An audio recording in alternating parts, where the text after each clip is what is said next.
अगर 2020 के अगस्त के महीने में हम बैठे हैं और हम जानते हैं कि दो चीजें होने वाली हैं नियर फ्यूचर में। पहली चीज है जो हम जानते हैं कि मध्य प्रदेश के बाई इलेक्शंस, उपचुनाव 22 सीटों पे होने हैं विधानसभा के। वो बात और है कि वहां के स्टेट इलेक्शन कमीशन ने ये कहा है कि अभी इलेक्शन नहीं होंगे कोरोना काल में, लेकिन हम साथ में ये भी जानते हैं कि बिहार राज्य जो है वहां विधानसभा के इलेक्शंस होने वाले हैं। बिहार के जो चुनाव होने वाले हैं विधानसभा के, अब वो एक बहुत बड़ी चुनौती, अति गंभीर चुनौती बन के और किसी के सामने नहीं पर नरेंद्र मोदी के सामने आके खड़ी हो चुकी है। और ये भी याद रखें कि जो 22 सीटों पे मध्य प्रदेश में उपचुनाव होना है वो इसलिए भारतीय जनता पार्टी के लिए जरूरी है जीतना, जो कि वो जीत नहीं पाएंगे, लेकिन उनकी मंशा है कि वो जीतें। उसका कारण बहुत सिंपल है कि अगर 22 में से 20 सीटें भी कांग्रेस जीत जाती है तो शिवराज सिंह चौहान की रवानगी हो जाएगी और कमलनाथ वापस कुर्सी पे बैठे मिलेंगे। तो ये जो जोड़ तोड़ की राजनीति अभी लॉकडाउन के पीरियड में खेली गई है कोरोना काल में, और मध्य प्रदेश को गिराया गया है कांग्रेस की सरकार को, और ये जबरन बैठे हैं, ये दोबारा गिरने के आसार हैं। अब ये दो बातें मैं इस टॉपिक से क्यों जोड़ रहा हूं कि लौट के बुद्धू मोदी जी शाहीन बाग आए। ये जो मुस्लिमों को लेकर के, मुसलमानों को लेकर के जो राजनीति भारतीय जनता पार्टी करती है, ये कोई नई बात नहीं है।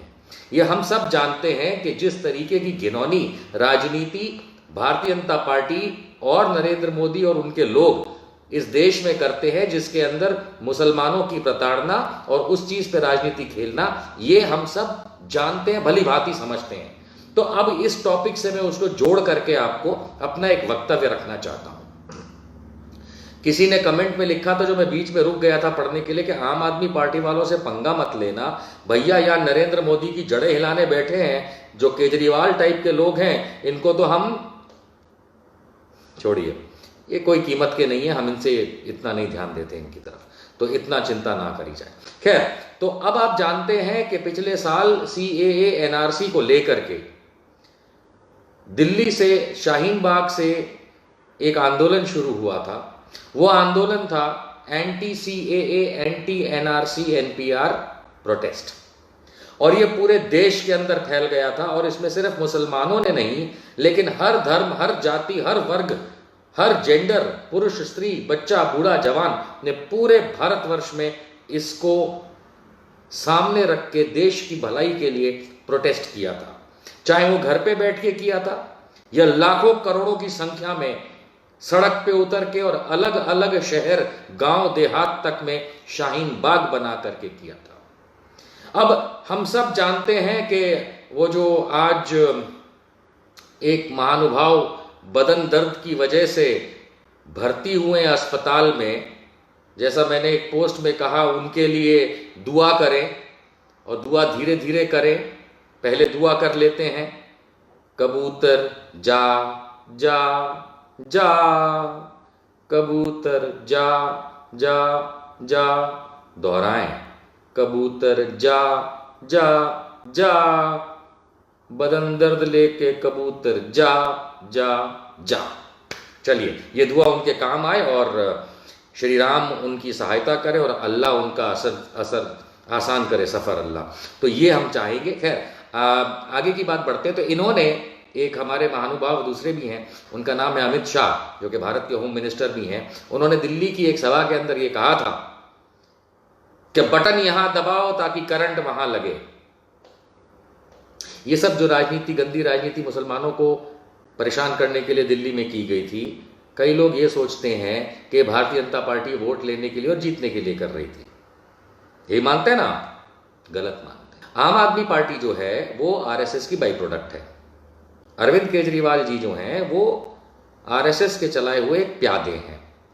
अगर आप लोग नहीं मानते, आप में से कुछ लोग नहीं मानते, जय श्री राम, मैं मानता हूं, जय श्री राम, ठीक है। तो कहने का मकसद ये है कि आम आदमी पार्टी जो है वो RSS की चलाई हुई एक प्लॉय पार्टी है, सिर्फ और सिर्फ कांग्रेस को बाहर रखने के लिए, ठीक है।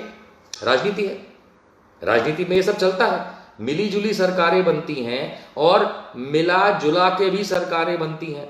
मिली जुली सरकार के अंदर पार्टियां साथ में काम करती हैं और मिला जुला के में तुम बाहर से सपोर्ट करो।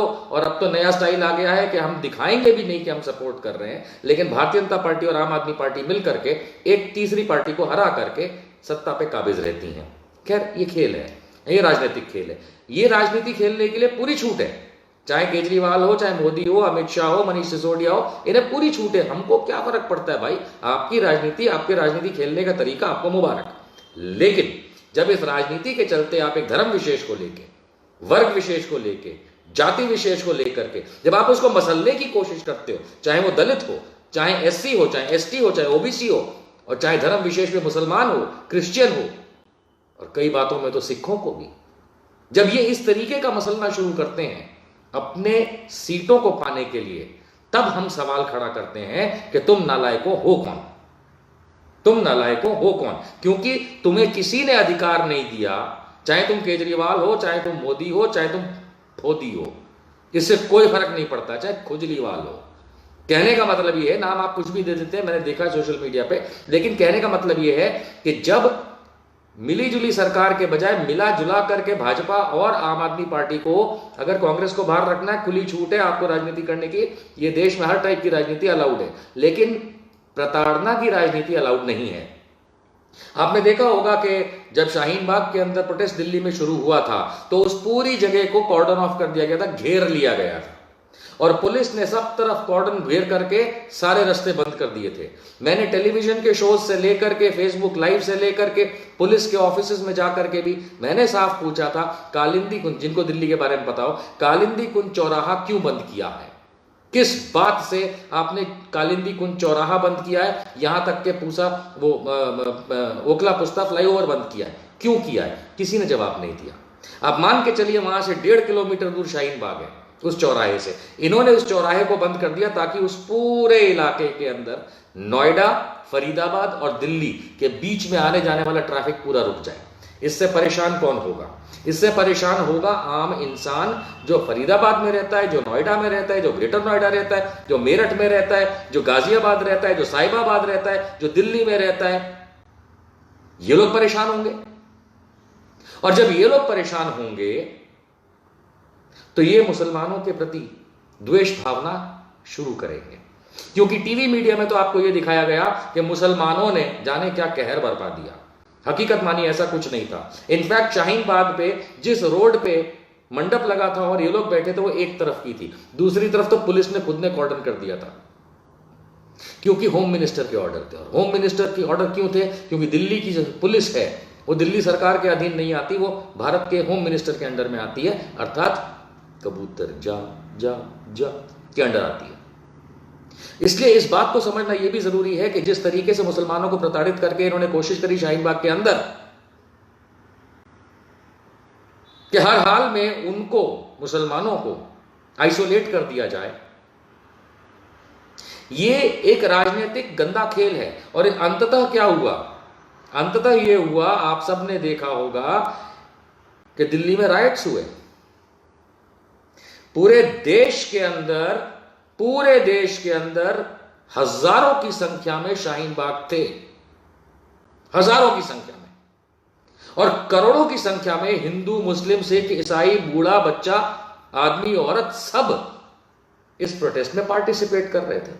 शाहीन बाग में पंजाब से सिखों ने आकर के खाना बना करके लोगों को खिलाया, है ना। अंततः यह हुआ कि आम आदमी पार्टी ये चाहती थी कि कांग्रेस आगे ना बढ़े। बीजेपी का तो आशीर्वाद है, मोदी जी का तो आशीर्वाद है केजरीवाल पे कि किसी भी तरीके से तुमने मेरी जो 2014 में मदद करी थी बनारस जिताने में, और बाकी मामलों में जिस तरीके से इंडिया अगेंस्ट करप्शन से लेकर के, आम आदमी पार्टी से लेके, रामदेव से लेके, अन्ना हजारे से लेके, ये जितने भी थे, इन्होंने जिस तरीके की मदद करी थी भारतीय जनता पार्टी को कांग्रेस को हराने के लिए, उसके आशीर्वाद स्वरूप आज की तारीख में देख लीजिए तो काणिया जो है, काणा राजा, वो आज की तारीख में इंडिया का one of the top most businessman है। जनरल वीके सिंह रिटायर्ड से लेकर के, किरण बेदी से लेकर के सब सेट है, बिल्कुल मस्त सेटल। और जो अलग पार्टी बनाई गई थी जो खाली कांग्रेस के सामने झाँव झाँव भाव भाव करने वाली थी, वो थी केजरीवाल की पार्टी। देखिए कितनी बढ़िया सेट है। आपको लगता है कि मोदी का मैजिक इतना फेल होगा कि दिल्ली के अंदर सारी की सारी लोकसभा सीटें इतने बड़े बड़े मार्जिन से जीतने वाली भारतीय जनता पार्टी मोदी के नाम पे विधानसभा के अंदर कोई मैजिक ना कर पाए? नहीं, ये आशीर्वाद है केजरीवाल को कि भैया ठीक है तुम लगे रहो, ये प्रॉपर डील है उनकी। और इसके लिए पुराने वीडियोज़ भी हैं कि कैसे RSS में से निकला है। बात वहाँ नहीं जा रही, बात अब आ रही है वापस लौट करके कि लौट के बुद्धू मोदी जी शाहीन बाग आए। तो जिस तरीके से इन्होंने कांग्रेस को दूर रखा और भाजपा के आशीर्वाद से थिन मार्जिन दिखा करके नौटंकी करके वापस केजरीवाल को सत्ता पे बिठा दिया, चलिए ठीक है। लेकिन इस दरमियान आपने मुसलमानों को धोखा दिया। इस दरमियान जब CAA NRC का प्रोटेस्ट हो रहा था, हम सब जानते हैं कि कोई भी भाजपा का लीडर, छोटा बड़ा मोटा नाटा, कभी नहीं गया शाहीन बाग, किसी भी शाहीन बाग। जब मैं कहता हूँ किसी भी शाहीन बाग मतलब देश भर में जितने शाहीन बाग थे सबकी बात कर रहा हूँ, ना कभी वो गए और ना ही आम आदमी पार्टी वाले गए, क्योंकि औकात नहीं थी कि वहां जाकर के कुछ भी बोल पाए। उसके बावजूद हम सब जानते हैं कि हनुमान भक्त केजरीवाल ने फाइनली मुसलमानों से किनारा कर लिया और दिल्ली के दंगों के बारे में एक चूं शब्द नहीं बोला उस आदमी ने। किस तरीके से आज भी कपिल मिश्रा से लेके परवेश वर्मा से लेके अनुराग ठाकुर आज की तारीख में ऐशो आराम की ज़िंदगी जी रहे हैं, जबकि मुसलमानों को परेशान किया गया है सबके सामने। अब आप बोलेंगे मैं इतना मुसलमान क्यों कर रहा हूँ? भैया तुम मुसलमान की राजनीति करोगे तो मैं उनकी बात तो करूँगा, मेरा अधिकार है। अब सवाल ये उठता है कि आज की तारीख में जब दिल्ली के रायट्स फरवरी के अंदर चल रहे थे, तत्पश्चात मार्च में कोरोना काल आ गया एकदम से। कोरोना काल आना चाहिए था दिसंबर जनवरी के महीने में तो आ ही जाना चाहिए था कोरोना काल, लॉकडाउन हो जाना चाहिए था वगैरह वगैरह, लेकिन उसके बजाय मार्च के महीने में आपका कोरोना काल और लॉकडाउन से लेकर के आज अनलॉक पता नहीं क्या चल रहा है तब आ गए। इस दरमियान मोदी जी ने सब ट्राई कर लिया, ये नजर में रखते हुए कि भैया मध्य प्रदेश के बाई इलेक्शंस है, उपचुनाव है 22 सीटों के, और उधर इतना बड़ा बिहार का इलेक्शन है जो पिछली बार नीलामी लगा रहे थे 10,000 करोड़ कर दूं, 25,000 करोड़ कर दूं, 70,000 करोड़ कर दूं, 90,000 करोड़ कर दूं, और बिहार ने उठा के उनको बाहर फेंक दिया नरेंद्र मोदी को। तो इस बार वो ये कोशिश कर रहे थे कि कोरोना काल आ गया, चलिए वो ठीक है। अब मैं उस बात को छोड़ देता हूं कि ठीक है ये हम समझ चुके हैं। कोरोना काल के अंदर नरेंद्र मोदी ने बिहार रेजिमेंट के 20 जवान मेरे शहीद करा दिए। समझ सकते हैं ना क्यों बिहार रेजिमेंट ही क्यों आई? सब समझते हैं CDS साहब बिपिन रावत जी बहुत चालाक हो तुम, लेकिन तुम्हारी इस चालाकी के बहुत दिन नहीं बचे हैं। खैर, नरेंद्र मोदी ने खूब ट्राई कर लिया कि बिहार रेजिमेंट के लोग शहीद करा दिए। आज तक कुछ पता नहीं चला, जैसे पुलवामा कराया था 2019 में, उसके बाद कोई उस पर इंक्वायरी नहीं बिठाई, कुछ नहीं जाना। उसी तरीके से आज की तारीख के अंदर 20 जवान बिहार रेजिमेंट की मेरी शहीद होते हैं और चीन वहीं बैठा है और मोदी जी मुंह में उंगली डाल के बैठे हैं, क्योंकि उनकी औकात नहीं है कि वो चीन के सामने लाल आंख तो क्या कुछ भी कर सकें। हम ये भी जानते हैं कि इस दरमियान किस तरीके से गरीब रोता पिटता मरता लेबर, माइग्रेंट लेबर, प्रवासी मजदूर घर वापस गया। अब उसको भी मनाना है, उसको पैसे तो दे नहीं रहे, काम तो दे नहीं रहे, रोटी तो दे नहीं रहे, उसको भी मनाना है। और ये वो बहुत बड़ा तबका है वोटर का जो इलेक्शन के टाइम पे वैसे भी छुट्टी लेके घर जाता था और वोट करता था, हमेशा हमने देखा है। अब इसको मनाना है क्योंकि ये बहुत बुरी तरह से, और ज्यादातर इसमें हिंदू हैं। अब ये किसी तरीके से इसको मनाना चाहते हैं कि ये हमको वोट दें, यानी कि भारतीय जनता पार्टी को वोट दें। ये बिहार में भी है और उन 22 सीटों मध्य प्रदेश के लिए, दोनों के लिए कॉमन है फैक्टर। तो इन्होंने अब जब चीन का नाटक कर लिया और मेरे जवान शहीद हुए, मोदी जी क्या कहते हैं? मर गए। खैर, मेरे 20 जवान शहीद हुए बहादुर, बिहार रेजिमेंट, कोरोना काल करके देख लिया, इकॉनमी ज़ीरो है, पैसे हैं नहीं, सुना है RBI अभी और पैसे दे रहा है इनको हमारे सिक्योरिटीज़ के, इकॉनमी का कुछ दिख नहीं रहा, नौकरियां हैं नहीं, राम मंदिर का फर्जीवाड़ा राम मंदिर की शिलान्यास का फर्जीवाड़ा भी मोदी ने कर लिया, लोगों को बेवकूफ बना लिया।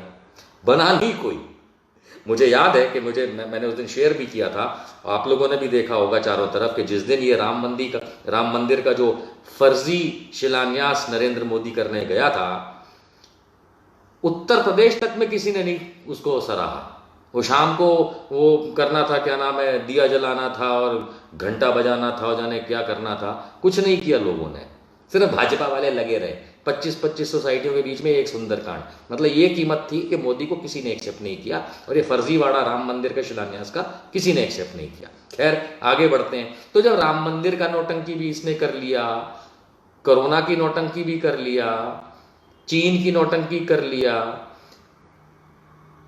ये सब करने के बाद भी वोट तो मिल नहीं रहे बिहार में। आप समझ रहे हैं, वोट नहीं मिल रहे बिहार में भाजपा को। नीतीश कुमार की वैल्यू जीरो, पिछली बार भी जीरो थी। पिछली बार 2015 के भी इलेक्शन में नीतीश कुमार की कोई कीमत नहीं बची थी, इसीलिए नीतीश कुमार भग के आरजेडी और कांग्रेस के साथ मिले थे और बाकी पार्टियों के साथ जो महागठबंधन था उसमें आके बैठ गए थे। बस साख की बात थी कि भैया चीफ मिनिस्टर थे, लालू यादव तो पॉसिबल नहीं है कि अब इलेक्शन में आ सकें, तो उनको सीएम बनाने के लिए रखा गया था कि तुम सीएम बन जाओगे और बाकी महागठबंधन जीतेगा। और आपको याद होगा कि लालू प्रसाद यादव की आरजेडी को सबसे ज्यादा सीटें आई थी, उसके बाद नीतीश कुमार के जनता दल को आई थी और फिर कांग्रेस को आई थी। अब हालात ये है, मतलब महागठबंधन की फिगर, अब हालात इस समय ये है कि भाजपा के बड़े बड़े नेता बिहार के, गिरिराज सिंह पाकिस्तान के वीजा वाले, कहीं ना दिख रहे।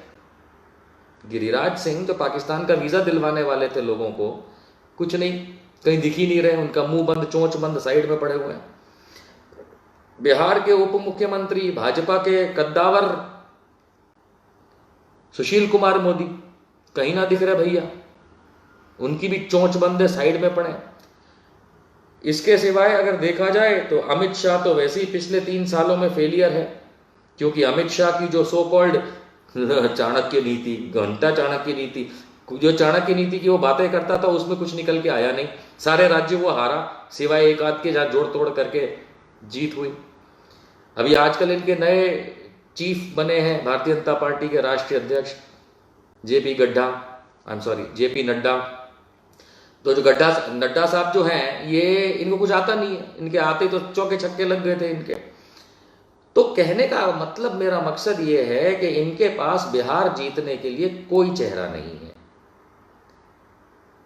और तो और नरेंद्र मोदी खुद चेहरा नहीं है बिहार के लिए, क्योंकि पिछली बार जो पब्लिक ने उसकी देर रपैट राजनीतिक लगाई थी, नीलामी के बदले भी भगा दिया था। इस बार तो नरेंद्र मोदी भी ना चाहे भैया, ना राजस्थान में चला, ना मध्य प्रदेश में चला, ना हरियाणा में चला, कहीं ना चला, ना छत्तीसगढ़ में चला, कहीं ना चला, तो बिहार में भी ना चलने वाला है इस बार, इस वक्त।